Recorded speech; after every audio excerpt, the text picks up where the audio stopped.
Hello, everyone. This interview is with Professor Adam Dixon, co-author of the book, The Specter of State Capitalism. In it, he laid out the following astonishing statistics that have eluded headlines, but caught my attention last month when it was written up in Bloomberg. In just the last 25 years, assets in sovereign wealth funds have jumped 12-fold to $12 trillion. And more shockingly, assets owned by state-owned enterprises, SOEs, grew from $13 trillion to $45 trillion, now the equivalent of over 40% of the value of publicly traded companies globally. The OECD reports that 132 of the world's 500 largest companies and half of the top 10 are SOEs.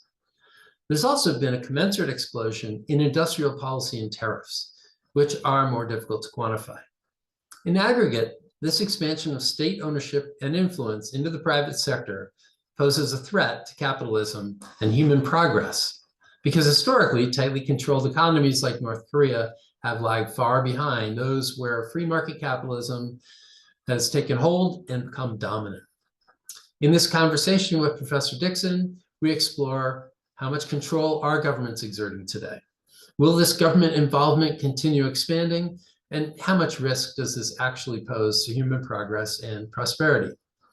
Professor Dixon believes this expansion is likely to continue, as recent decades have seen weakening support for capitalism and growing Western acceptance of government intervention in the economy. As for the risks, Dixon sees state-owned enterprises and industrial policy posing the most risk to free markets. The latter imposes political considerations into the economy, while SOEs can be wielded for political objectives that distort competition. Sovereign wealth funds pose less risk. They are structured for returns on capital with limited political interference. While this trend poses long-term risks, the current impact on the free market system remains relatively limited in scope and geography. But as far as threats to continued prosperity and human progress, it's hard to deny that increasing government involvement in the private sector eventually damages economic resiliency. I hope you enjoy this conversation as we delve into the hallmarks and implications of the rise of state capitalism. Professor Dixon, welcome to the show, and thank you so much for joining me. Thanks for having me. Why don't we just start? I'd love to hear about Panmure House and your role there leading research in sustainable capitalism.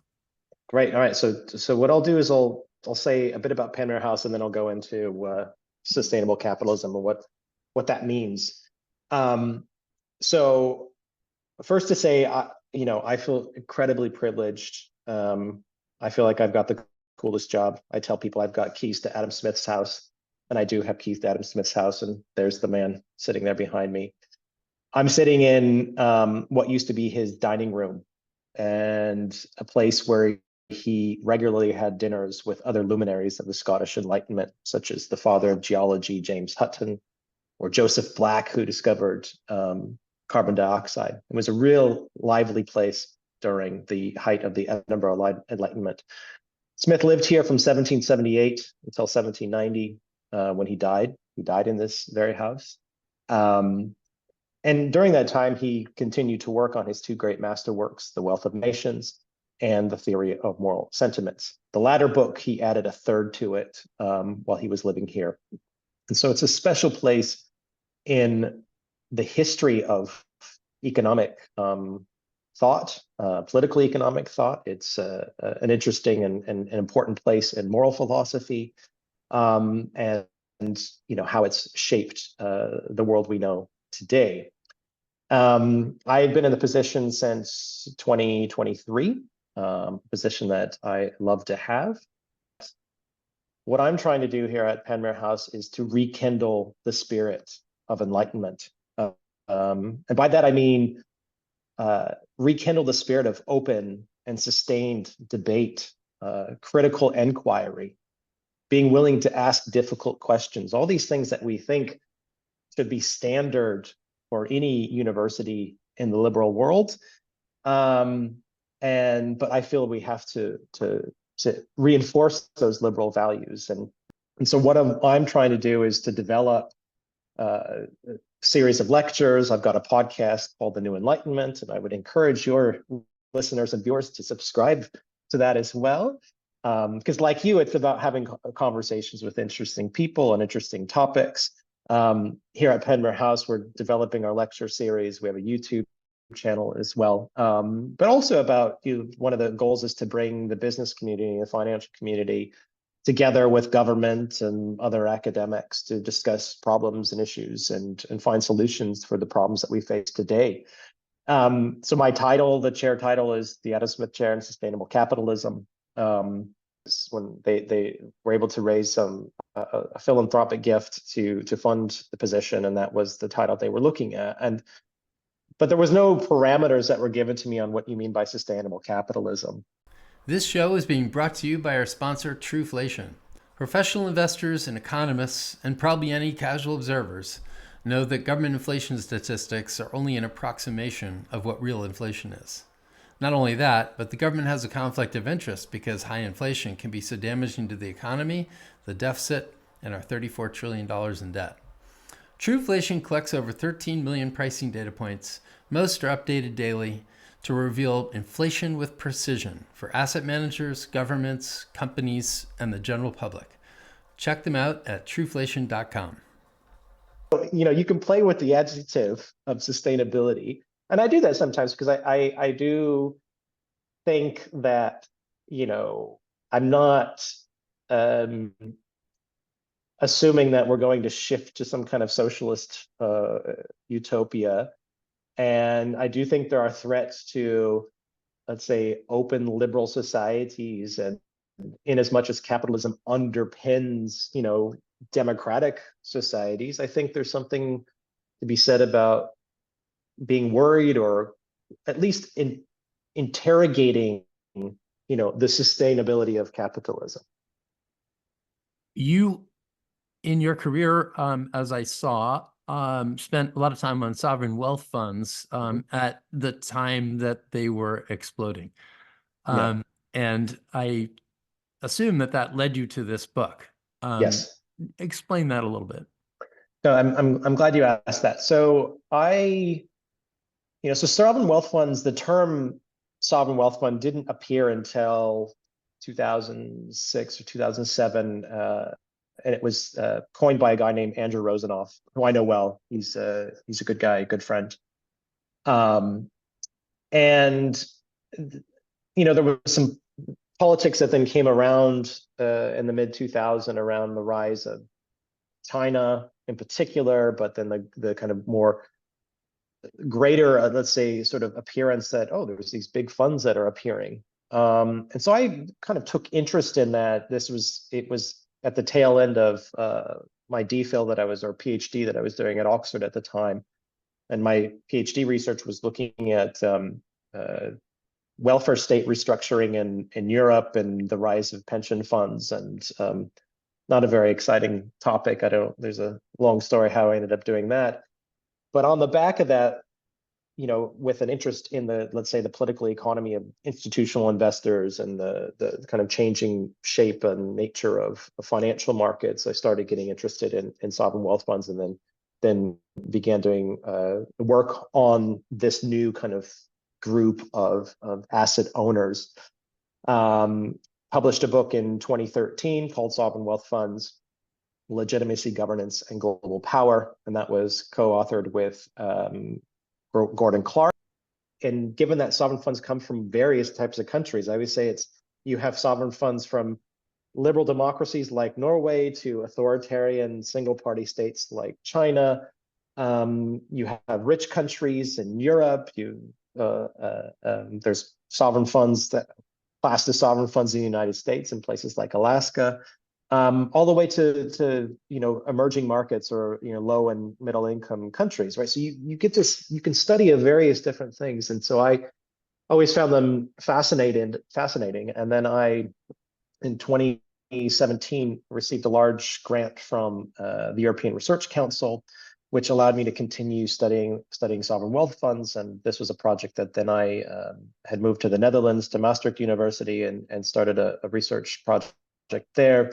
And so, and this is where I'll get to the book on state capitalism, is that, you know, in the context of doing this work on sovereign funds, we would throw around this, it was, you know, people would use this phrase state capitalism. They would say, oh, sovereign funds are a form of state capitalism, and or they represent state capitalist logics, and often the work in that regard, and I did it myself, it was sort of an offhand, like, you know, our sovereign funds sort of state capitalism. And then, so when I started this project on sovereign funds, and it was, you know, to extend the work I had already been doing, I thought to myself, you know, I need to figure out what actually state capitalism means, right? What does it mean as a concept, you know, that we use in social science? And, you know, in social science, we like to come up with new concepts to help us make sense of the world and explain phenomena that we see.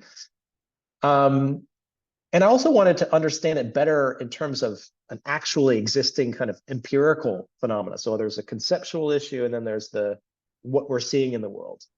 And I felt like I needed to do that as an academic to have a better sense of it. And then when Ilyas Alami, my co-author of this book, who is an assistant professor now at Cambridge University, when he came to work as a postdoc, in one of the earlier meetings, I said, Ilyas, we should write a paper just reviewing, you know, theories about state capitalism, and let's just do that. So we started, you know, writing a paper and looking at these different uses of the term.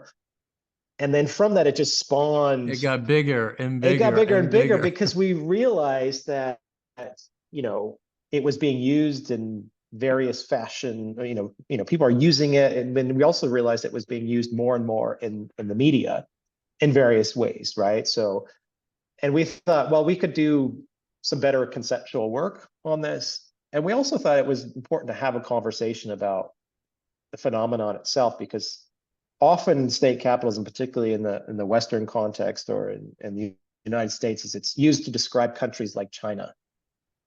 And fair enough, yes, you know, if you look at China, state capitalist, okay, right? It's you know, though, you know, the Chinese are very, very good capitalists at the same time, but they have a very big state sector. They have, you know, state-owned banks and so on and so forth. And so you think, yes, and they have very active, you know, state intervention, right? So, okay, state capitalist. But then it always kind of bothered me when I thought, well, wait a minute.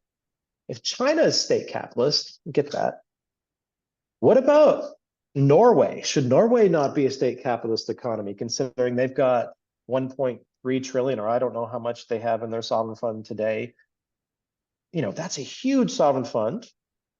They have a, you know, state-owned oil and gas company and a very big welfare state as well, right? So there's a huge public sector. Is Norway not a state capitalist economy? What the definition that we come up for the new state capitalism is the joint expansion globally, right? So we treat this as a global phenomenon. It's something that is germane to global capitalism. It's not something that just happens, you know, over in emerging markets or in places like China. No, this is something that happens, is characteristic now of 21st century global capitalism. And that is, on the one hand, the increase in what we call state capital hybrids. And so that, again, it's the sovereign wealth funds, it's the state-owned enterprises, it's the national development banks, it's things like export credit agencies. It's a whole panoply of kind of state capital things where they might not necessarily be state ownership, but state support for, if you like, in capital.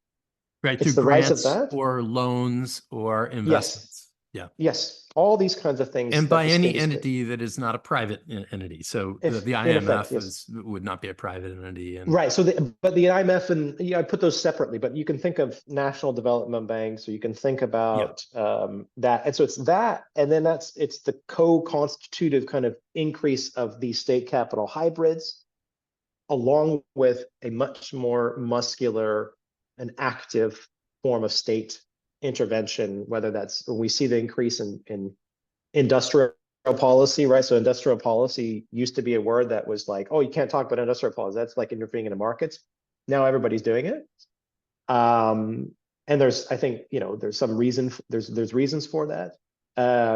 It's just, and this is, again, it's that more muscular form of statism. We see that everywhere. We see that even in the United States. And just last week, we're recording here of 9th September, Donald Trump said he wanted to set up a US sovereign wealth fund. And you read, oh, wait a minute, the Biden administration is also looking into it. So Democrats and Republicans, either side, are looking at, they're talking about a US sovereign wealth fund. To me, that is just, there we go. There's more state capitalism happening, right? So when we think of free markets and the like, where is that? Where is it where there's a kind of separation? And so I think, but yeah, go ahead. I'm curious about sovereign wealth funds. In my experience in the U.S. stock market, where I spent my career, really was a passive. I'm setting up a bunch of money and I'm going to give it to managers, and they're going to go find companies to manage. And I am doing this 99% because I can get a good return on this capital. And other people aren't doing it. And so is that the hallmark of a sovereign wealth fund, or are there lots of sovereign wealth funds that set up for alternative purposes of control?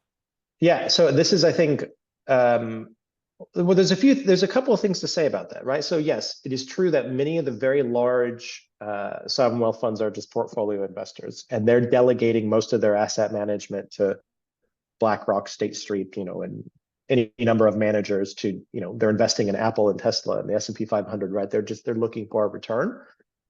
There's that aspect of it.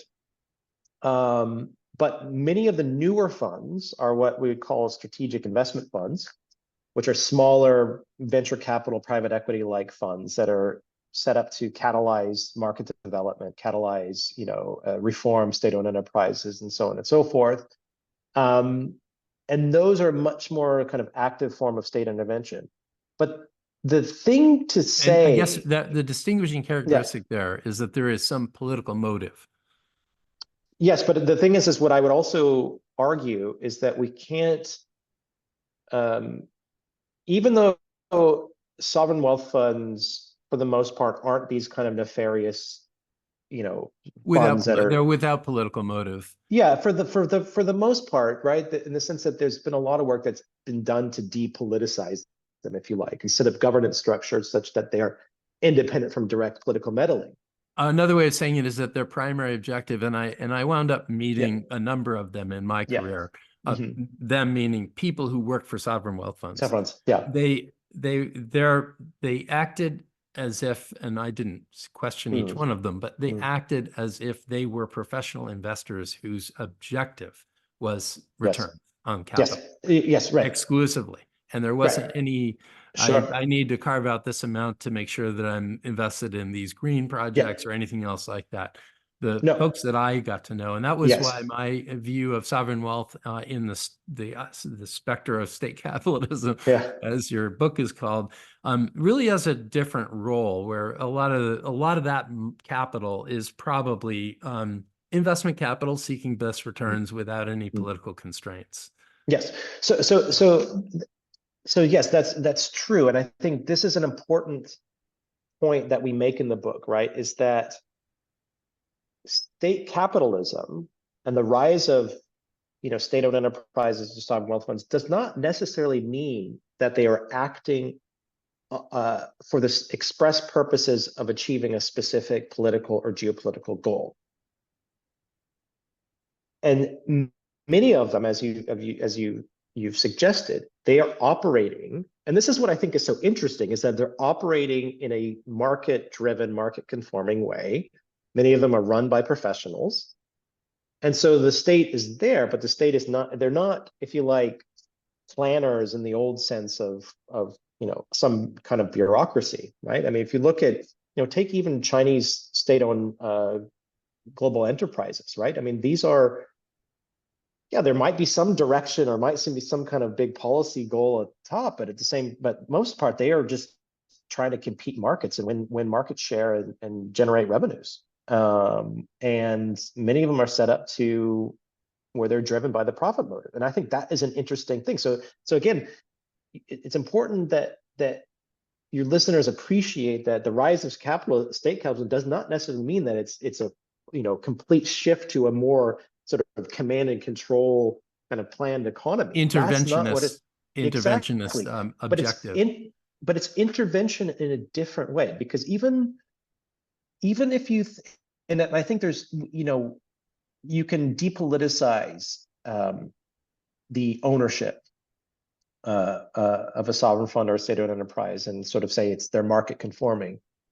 But at the end of the day, a sovereign fund or a state kind of entity of any type is there to sustain a particular, political economic setup. It's there there is a policy goal, right? So they want to make a return, but what is the point of that return at the end of the day, right? Is it to maintain the power of the regime? Is it to pay for pensions of when society gets older? Is it to maintain sort of national security? I mean, sometimes there's just economic reasons, right? Where like they need to put this money somewhere. There's particularly for sort of management, but the bigger stuff is this shift into more strategic directions where, yes, it might be market driven and it's about fostering markets, but it's still a form of state. Again, it depends on what you mean by intervention, right? Because states do all kinds of things to underpin and drive market. And this is not even, I think we sort of take for granted that, unless you're like an uber libertarian, even Hayek believed that, rule of law and the like is, these are things that come from the state and form the basis of a market kind of society and market economy. So, and sovereign funds or state capitalism don't necessarily change that dynamic per se. Well, to go back to the whole idea of your chair of sustainable Yes. capitalism, it seems that capitalism in its rawest form, where an investor who's managing capital is after the profit motive, that in and of itself is sustainable unless that guy drives it to zero. But pursuing the profit motive is a sustainable capitalistic event. Where the state gets involved, that's the opportunity for it not to be sustainable anymore, because the objective can be at some point in the future, even if it starts out apolitical, it can become political, because eventually the state has an objective that may override and supersede this pursuit of profit only. Yes. Right. And that's kind of the whole. That's what intrigued me about this book, is that it may be that most of this capital is being deployed by professionals, but it's the Trojan horse. The state is now involved. They now actually do own things, even if it's through a separate manager. And at some point in the future, they may want to use coercion to shift the objectives by virtue of the power of the capital that they have deployed. So I think this is, on the one hand, yes, I think for the most part, they're driven by profit, the profit motive. That's the vast majority of sovereign funds are clearly in it to make money. And even the ones that are strategic, right? So what they're very careful, the strategic investment funds are saying, no, we're double bottom line, right? So we want to make profit, but at the same time, we want to, improve we want to develop infrastructure in the country, want to facilitate the or just venture the capital market, or exactly. Right, the DEI objective alone would shift the objectives from pure profit to some other. But there's also, I think, an awareness increasingly is that you have a lot of governments that are saying, well, wait a minute, we want a piece of the action too. We want some of these profits. We want to make money off of, we're not just going to like give the money away. We want to actually make a return on that. And you were studying this.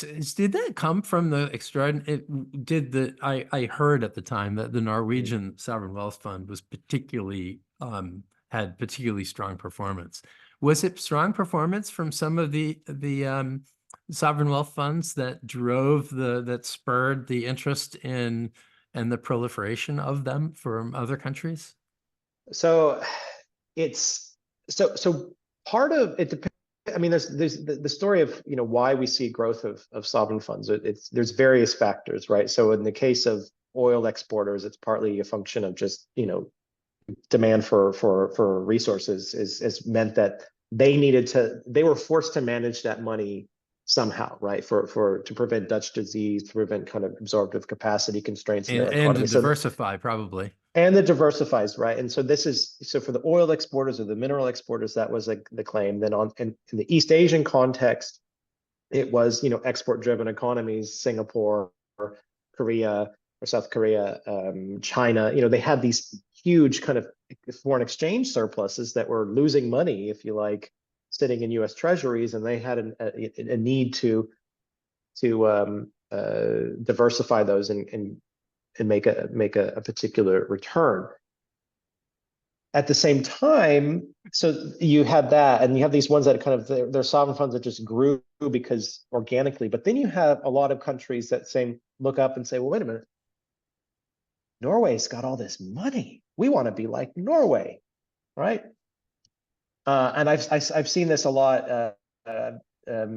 FOMO reaching its tentacles into even yeah, state governments. yes, exactly. So again, you'll see that, and I've seen, you know, very poor countries that are on the cusp of, you know, developing oil and gas or minerals and saying, oh, we want to fund like we want to be like, you know, they're looking at the Norwegians. And what I always say to a lot of countries in context of meetings I've been to, I said, you have to remember, Norway was rich before it became rich. I mean, it was already kind of an advanced, you know, European welfare state with lots of prosperity. And yes, I mean, oil and gas and resources are always been core to that economy, and they still are. But you take away the sovereign wealth fund, and Norwegians are still going to be pretty well off. That's not what makes them rich. And so I think, but there is that sense of these big funds, and they get a lot of profile. You know, small countries like Qatar gets all kinds of attention because they have, you know, a big sovereign fund, and they you know, have all this money. And so countries look at that and there's a bit of envy, if you like. So I think that's driving some of the development on sovereign funds, or has done. And then I think it's just the more, you know, these crises that we've had from, you know, the global financial crisis, where, you know, the bottom of capitalism just fell out, and governments cleaned up, and, you know, there was a lot of intervention, and then that sort of spurred a sense of, well, let's do something. And then you know, for developing economies, they and the interesting thing with developing economies is that, you know, so take countries in sub-Saharan Africa that are setting up strategic investment funds. You know, a lot of these countries, they've got diaspora that are, you know, trained in New York and London. I mean, the Nigerian Sovereign Investment Authority, which is still very small in terms of GDP, but, you know, for better part of a decade, it was run by Uche Orji, who you know, worked for, I think Uche worked for Morgan Stanley. I mean, you know, he educated, you know, he spent his time in high finance, and then he went back to Nigeria to run the fund, and now he's, I think, back running his own portfolio company. But, you know, there was a diaspora to call on, and so this diaspora was called on to kind of, how can you bring sort of some of these lessons of setting up private equity, and because a lot of these developing countries, they don't have an active venture capital or private equity sector, in a sense that there's nobody there to do it, and so the state thinks, oh, let's go in there and do something like that. So that there's a lot of different things coming to play that are reinforcing sort of state capitalism. And then, you know, going after the financial crisis, and then you see challenges around climate change that people want to attack, and then there was the pandemic, which different countries, you know, reacted in very different ways to that. And again, it was one of these where let's just turn on the taps, and then, you know, let's we can. I don't want to go into COVID and lockdowns, but you know. No, and that was again, there was a model that worked in the great financial crisis, and Yeah. and there was an urgency to take Yeah. action and focus Yeah. channel But government funds. But the risk is it seems that, you know, some people say we're stumbling from crisis to crisis to crisis, and, you know, the term poly crisis is now kind of fashionable. And it seems to me it's that, you know, after the turning point was in the global financial crisis, where it just, you know, central banks open their checkbooks, states continually kind of investing and bailing out industry. And that's just not changed, right? Everything is now a crisis that requires state intervention. Some people think it's a necessity, but if you're kind of a market liberal, you're looking at it thinking, well, when is it going to stop? And I think that's the real interesting thing, is that from what I can take, it's not going to stop. And one reason it's also not going to stop is because now it's part of the geopolitical calculus, and it's part of this geoeconomic tension, right? So why does the Biden administration, and for that matter, Donald Trump, say they want American sovereign wealth fund? What's the point of that? Is it for the country with the deepest capital market on the planet, you know, no lack of kind of financial services sector, huge pension funds, and we need an American sovereign fund? We have our own currency, like America can print money but we still need a sovereign fund. What's that for? Is that for geopolitical signaling? Is it because the federal government wants more control or power? I mean, again, this is where it's like the politics have changed in a way that, you know, and I think it's being embraced by, you know, all sides in a way that's really interesting. And there are very few that are, let's say, market liberals that are pushing back, and because I think so many actors are being bailed out, and they like that. When we think about SOEs, which is, I think, a different animal, because they're, particularly in China, there's a direct involvement, and that's much simpler for the government to change their mind on a day. So their eye can be taken off the ball pretty easily. And I'm sure that goes much more, there's probably much more evidence of industrial policy shifts, where China at one point thinks pollution is a problem, and then it's not a problem, or building more buildings is an objective. And so so there's certainly a different level of SOE involvement of the state in capitalism. When I mentioned this interview to a friend of mine, I asked him, how much do you think of all companies are owned by the governments? And they said, 60%, because China has so many big companies. What is the percent? So there, that the point of that is that there's a perception that SOEs are a Chinese phenomenon, and that it dominates, and it is very large, but it's China. How much of the SOE issue is actually beyond China? How much is China representative of that, and how much is not China? And then you write very eloquently about the blend of private public investments in Western companies. And so explain all that.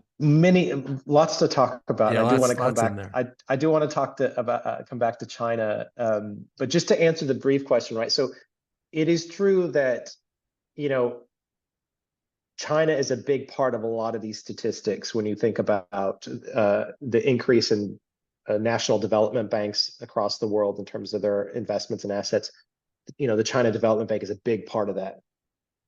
If you think about SOEs, Chinese SOEs are some of the biggest in the world. Yes. You know, so China does skew the statistics, but if you take China out, there's still a lot more going on. So, and yes, people think of China, but if you look, it's less of the case in the United States, but if you go to a lot of European countries, there's still significant amounts of state ownership, whether it's through rail, energy provision. Canada has quite a bit of state owners. I mean, the irony, for just to put this in relief here in the UK, so Thatcher came in and privatized the rails, and you know and you know who the biggest operators on UK rails? They're all European train companies, right? It's you know, subsidiaries of SNCF or Deutsche Bahn or NS in the Netherlands. I mean, I think it kind of changes from here to there, but you know, it's sort of like she privatized it, and then state owners came and bought the rights or run these franchises. So it's a bit of an ironic thing. But if you start looking at, I mean, again, you have a lot of public utilities that you put in the statistics. And there's arguments about, and even Adam Smith was thinking about the public works and saying sometimes, there's public, natural monopolies shouldn't necessarily be privatized. That's a separate thing. But if you add up, public utilities, state ownership in even private companies, so German state governments, for example, will have a share in Volkswagen or something like that. So if you start adding that up, there's state ownership is quite big, and then you also have state enterprises that are still on the books in places that you don't think, oh, that's a state company. But they're still quite independent. And they're more independent than, let's say, they are in the Chinese case. And that's why I think coming back to the Chinese case is interesting, because you mentioned, just to reiterate what you said, is that you compare sovereign funds to, say, SOEs. I think SOEs are the ones that should receive much more attention, because I think scrutiny in scrutiny, because the sovereign funds, like you said, a lot of them are they're passive investors, or they're delegating their investments to someone else. I mean, they might, for some of these big infrastructure deals, they'll club together, and it'll be, Abu Dhabi Investment Authority with the Future Fund of Australia coming together to buy, I don't know, with Macquarie to buy an airport or something like that, or with a Canadian pension fund. So you see these kind of deals.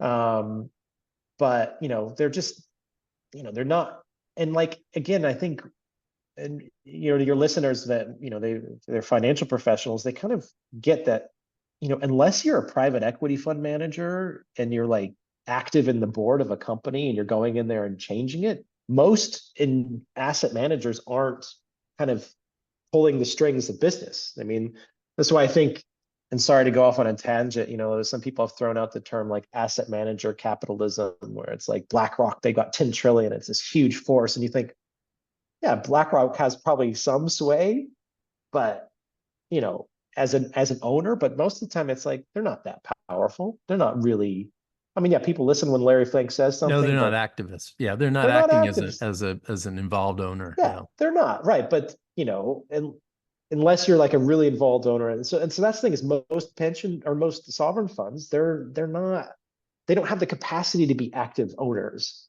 like that. And if they do have that capacity to be active owners, they're much more reluctant to mobilize that potential activism, because they're worried about the political consequences. Because as soon as they say, you're doing this wrong, it's like, oh, I mean, it's then the geopolitics can play up, right? So if you're, GIC in Singapore, and they're a very big owner, they're very careful about, pushing back on some of their ownership of companies, even when they probably should, because they're worried about it being blowing back, particularly companies in around the region that they're in, because then it makes it think like, is this the GIC doing it, as a Singapore government? And you can imagine if you're in the Gulf or Saudi, or if you're the Chinese for that matter, and you do that, then it opens it up. Now, state-owned enterprises, though, that's, I think, the much more interesting thing, because it's companies go buy other companies. And when you go buy another company, then you have direct access to the intellectual property, you have access to their assets. If you're, a minority shareholder of a company, it doesn't mean you get access to the IP and you get to take it. But if you're a state-owned enterprise, and say you're a major customer, or you go and buy that company, you have access to that. And I'm sure the case, the company that you worked for, right? Like the Chinese owner come and, they could pick up the phone and say, tell us exactly what you're doing, where we own you, right? Yeah. You don't see that in the sovereign fund space, at least for the most part. And what's interesting in the Chinese case, I had a PhD student who was part of this project, and she's now an assistant professor at the Free University in Amsterdam, Imogen Liu. And her PhD dissertation was looking at China, and she was saying, you know, in the interactions she had in China, and she went to Hong Kong, is that for the, you know, for the main kind of state party apparatus, the CIC, the China Investment Corporation, is actually not that important. It's more of a distraction. And for the ministries, and you just see how they implement industrial policy, much more of it goes through the state-owned enterprises and through the state banks. I mean, it's just much more a direct line from what the party wants, what she wants, into those. That doesn't mean, and again, this is where I think it's an empirical question, and each case deserves examination, is that, you know, we shouldn't assume that every single Chinese entity is, you know, being politically driven. I mean, we still have to consider that China is a massively huge country with lots of people. There's a lot of things that the government's doing, and half the time they don't even know what's going on, right? So it's not, you know, it's not that Xi Jinping is picking up the phone saying do this, but the general tenor of thing is, you know, it's. But well, and one of the things that is most notable to me is the change since the year 2000. And I'm curious, if you go back in history, how big a change is this? Is this historic? And you said a couple of times that you don't see in the near term how this trend towards greater involvement by governments, investments by governments particularly, will change anytime soon. In the US, there was historically a great reluctance for the government and for politicians to allow the government to get directly involved in industries. It happened from time to time for various different reasons, particularly public utilities, as you point out. And that definitely seems to have softened. I think that the semiconductor industry is the best example, but there seems to be a much greater level of acceptance by politicians in the US of government involvement in industries. Is this, how does this compare to history, and how do you forecast? What do you think this looks like in the next 25 years? So I think a useful, so I think one thing to say about our book and the kind of, you know, I remember growing up in the 80s and 90s that, I mean, this was a kind of period of free market kind of, I don't want to say ideology, but there was a definite sense. And this, you can see this in policies, even at the international level, of, you know, government intervention should be limited. We should have free trade. We should, the governments shouldn't, you know, be actively involved. If anything, they should be, you know, pulled back. You know, so that's why I said earlier that industrial policy was something that went out the window. But, you know, starting after, you know, in the last couple of decades, for one, you know, and this has been changed. I mean, ideologically, things have changed. If you take the global South, and by that I mean, you know, low to middle income countries, you know, they will say, well, we followed your prescriptions of, you know, following the Washington Consensus, and we tried your policy prescription, but you know what? We're going to look at what China's doing. China's running this kind of very activist interventionist policy, and look how prosperous they are. We're not going to, you know, follow your ideological kind of, you know, as some would say, neoliberal. I don't like that term, but some will throw that out there. But I assume also part of that's in Africa, right, where China's been active over the last couple of decades, and they've been active by giving money, right, by bringing money in and probably asking the countries to co-invest. And so that's a slight difference, because it was handed to them and they thought, well, this is a good idea. But even then, I think it's, you know, it also goes hand in hand with I would say the decline in liberal democracy, right? I mean, we've seen in the last 2 decades, democracy has kind of been on the back foot, unfortunately, in many parts of the world. And, but there's also, I think, there's a sense of, there's a much more, you know, in our book and our research, one of the more surprising shifts was in the likes of the World Bank, the IMF. All of a sudden, were kind of okay with sovereign wealth funds, and they were okay with industrial industrial policy. They're okay with all these things that before previously they say that weren't okay with. I'll tell you a story. I was on a panel at the OECD probably 5 or 6 years ago. And the former head of the development center, Mario Pezzini, had said, he's an Italian development economist. He's since retired, and he was saying at this meeting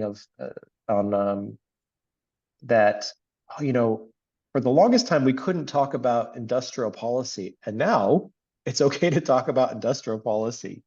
Now we're being more honest about the industrial policies that are always there, but now they're also being taken forward in a more muscular fashion, right? So, you know, even sort of market liberals have to recognize, I know there's industrial policy exists. It's not just, you know, I mean, let's look at, you know, the American case, right? I mean, we don't break up big monopolies, do we, anymore, right? I mean, look at tech.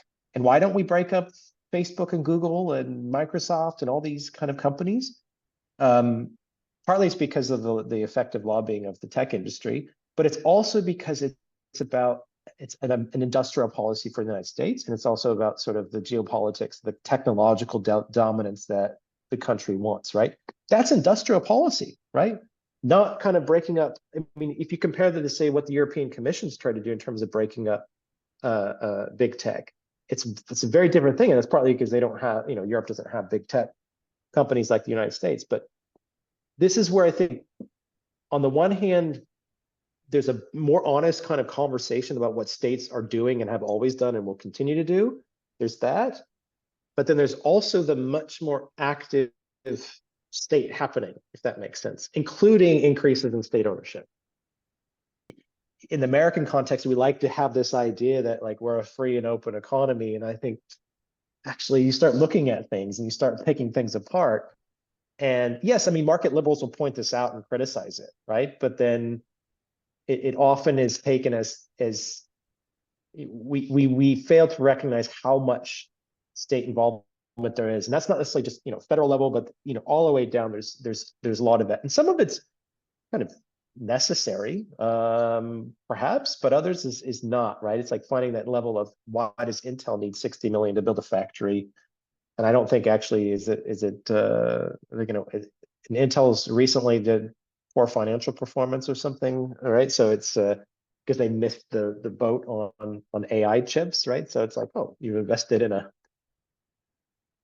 If we think historically, have there been other moments? I think of the late 1800s and early 1900s with the breakup of steel and what was Standard Oil Company, right, where the government intervened into the private sector and said, "This we're correcting a wrong." As a rise of state involvement in our history. And then I think of Ronald Reagan as a period where he was trying to get the government to step back from private sector. I can't think of very many of his specific policies, if he even had any, but it was definitely a sense that the government was stepping back and we're allowing industry to move forward on their own without intervention. Is that imply that there's a cyclicality and that what we're seeing in the last 25 years is something that we shouldn't worry about doubling and tripling and quadrupling again in the next 25 years because something's going to come along that will cyclically adjust it? Or is it possible that we're at a time where this is just going to continue to intrude? And I think you're also arguing that don't get carried away with state involvement interrupting or throwing sand in the gears of the private sector, because it's been a condition all along. And whether it's rising or falling, it's not, people shouldn't be too worried about it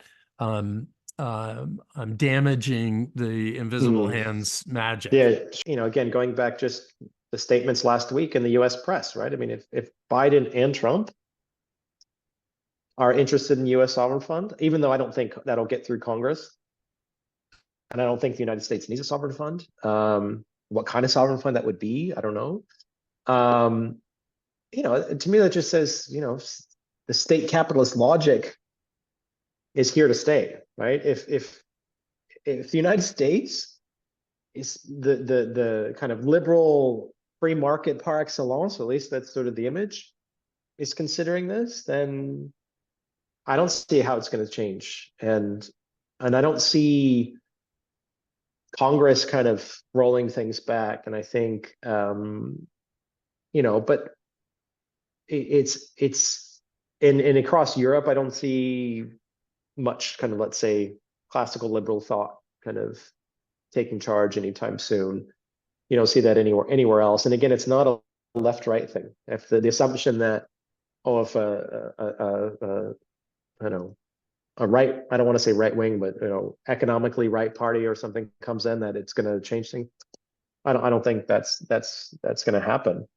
And you see that too with a lot of these populist parties. They're very much statist and how they operate. There was a review that actually brought me to you, written in Bloomberg by Adrian Woolridge. Adrian Woolridge. And he ended by saying, eventually we may need a global organization to regulate these things. And I thought that's so ironic that you would have a growth of government ownership in the private sector that spawns an even larger regulator of international markets. I suspect that's probably not the way it would all unwind if we find out that this is an experiment or a development that does impede returns on capital, the private sector's productivity.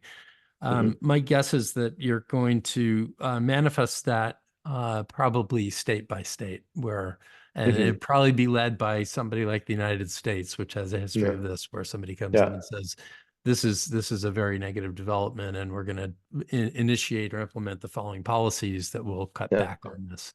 And it would probably start with their own, and that may lead other countries to follow, and it may not. But my guess is that that there are going to be some variables that will be monitored by people if this becomes a more well-known trend, because frankly, the Bloomberg article really surprised me. I did not understand that governments around the world own this much of the private sector. It's big. But again, I think, how do you roll it back globally, right? So this is one thing that we tried to do in the book. And again, just to emphasize to your listeners, the book is free. It's open access, right? So I mean, you can spend, I don't know, $100 or whatever OUP will send you a hard copy, but you can download the PDF for free for people that are interested in reading it. It's 120,000 words of sometimes quite dense kind of theoretical arguments. But in any case, there's a few chapters that are still, of interest, and if you do want to read the whole thing. But what we tried to do, though, is to have people not think about state capitalism and economies, for that matter, as being kind of defined just by the nation and the nation state, right? A national economy, right? So we wanted to move away from, and this is partly because there's, in comparative political economy or even international business studies, there was, all these so there's various papers out there where people try to define state capitalist by like picking numbers and sort of like saying, well, this country is state capitalist because it has a threshold of this much ownership, or it's state capitalist because of this, that, and the other, and because it has a strong state. And you'd ask, well, what is a strong state? All these very kind of subjective things, and they try to categorize these things, and often it just leads to a bit of there's some accuracy in these things, but it misses a bigger global story. And this is where, for us, it's about thinking about capitalism as a totality, as a global phenomenon, right? And the sense of, and that's the thing, is how do you shift the kind of global trajectory? I mean, again, the irony is that so say the United States decides we're going to kind of clamp down on state capitalism, and you could argue that the increase now that we're seeing in geoeconomic competition and the increase of investment screening regulations, the more protectionism is a response to Chinese state capitalism, right? So is it that we're going to get more state capitalism to defeat state capitalism? And this is where, again, I'm not so certain that it's going to be, Ronald Reagan's going to come and like from the dead and sort of, push us back, or Margaret Thatcher's going to come back and sort of say, this is enough. I mean, this is where I think a lot of this is entrenched. And There's yeah. There's one other top-down thought that occurred to me reading your book, and that is the relative power of the economy versus the political state. And and one of the hallmarks of the economic growth that started in the mid 1700s that has been uninterrupted, and that's what broke this cycle from historical cycles, is that our continuation of growth and the spread of it is that it started with politics being more powerful and economies building and growing. And it feels like the economy, the US experiment created an economy that was more powerful than the political structure, and that it's been that way for a long time. And that globally, if this state capitalism concept continues to grow, I think it threatens, especially as growth is slowing down globally, it threatens to alter this balance. And I don't know whether, if that becomes true, whether a larger force of politics actually suppresses growth even further, and that we aren't at the beginning stages of a change in this extraordinary prosperity since the mid 1700s. That we make is that, again, why are we seeing response of this rising state capitalism? It's partly because of declining growth rates, right? We're sort of running out of growth, and states are trying to kind of claw that back. And so, or try to protect it, or try to enhance it, or try to, and one of and this is where you see this sort of, intercapitalist competition, right? And China is very much capitalist, right? There's that competition that's everyone's trying to kind of like protect their little bit of the growth that's there, right? So that's I think part of what's a lot of what's driving this. And is that reinforcing the problem, or is that a solution? Right. That would argue that you're reinforcing the problem there. If part of it is that this growth is in an attempt to address a slowing growth. I mean, in the United States, the semiconductor bill is all about protecting a very important part of our economic growth engine. And that's why it was easily, that's why it got through so easily. It's a very good point. But I think is also an important point to make is that we think of capitalism as being about competition. What we've observed in the last 20 years is not necessarily that, is the rise of China making the world less competitive, or is it making it more competitive, right? So if you look at what the United States and other Western powers are doing in response to China, it's on the one hand, and this is, I think, the really difficult thing, right, is that, with all this protectionism, investment screening, yes, I think there's reasons to be concerned about, Chinese companies buying up companies for intellectual property, and, there's nefarious things, there's issues around military dual use, that's all there, right? There's the national security aspect, there's the economic security aspect. But at times it feels like we're picking on China just because they're better, and they've gotten much, much better. And, and this is what the Chinese will say. It's like, well, and there's a lot of subsidies going on, and it's really hard to kind of grasp, but at the same time, is that even if you take a lot of the kind of subsidies and the support out, like the Chinese are still pretty entrepreneurial, and like they know how to scale industry, and they're going to do it fast, and they're you know, they're going to go into countries in Africa and set up businesses, and we can sit there and claim, like, you know, be like, this isn't fair, it's a national security threat, and they're going to invade Taiwan. And yes, there's all that, but part of it's like, well, wait a minute, are we just being a bit sensitive because China's like beating us? You know, I mean, look at the European automotive sector. All of a sudden with their pants down because it's like, oh, we didn't see this Tesla thing coming, and now we didn't see BYD and all these electric car coming, you know, and then and same even the American automotives, it's like, oh, we missed the thing, and now it's, you know, people are trying to come back and be like, oh, nobody wants battery electric cars and all this. And I'm like, you know, like the horse has left the stable, and the reality is that we're going to be driving Chinese electric cars. No, and I think And I don't think that there's anything unnatural about a major competitor watching an emerging competitor when they're small get yeah, really good, and you're benefiting, and it sounds great, yeah, and they get big enough, and now they actually can threaten you in various ways. yeah. A more important story and concern that I have is, and again, this is, I think, where what we've seen in the last 20 years, where the assumption was we open up the global economy, we embrace China, we let them trade, and then everybody becomes democratic and liberal, and it's all good. That's not going to happen, and that's not happening. And that's a big kind of blow to liberals. And I say liberal in the, not in the kind of American sense of left politics, but liberal in the classical sense of, you know, open, you know, freedom of expression, all these things that we take, you know, that are important for liberal democracies of all kinds.